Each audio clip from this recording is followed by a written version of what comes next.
Mga ka-G, kilala niyo ba si Saint Barnabas? Pinagdiriwang natin ang kanyang kapistahan ngayong araw. Alam niyo ba na siya ang nag-welcome kay Saint Paul sa simbahan? Well, strictly speaking, in the Acts of the Apostles ay mababasa natin na si Barnabas ang nagdala kay Saint Paul sa mga apostol. At siya rin ang kasama nito sa pagmimisyon.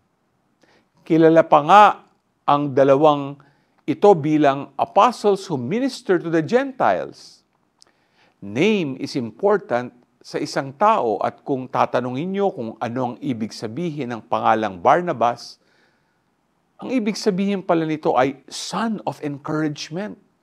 Saktong-sakto kay Saint Barnabas dahil siya ang kauna-unahang missionary bishop sa bansang Cyprus.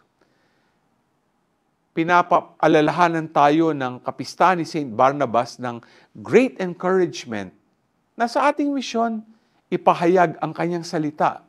Palagi tayong ine-encourage ni Lord to go and continue kahit gaano kahirap. Ikaw, are you willing to be encouraged by the Lord in your life of mission? G ka ba?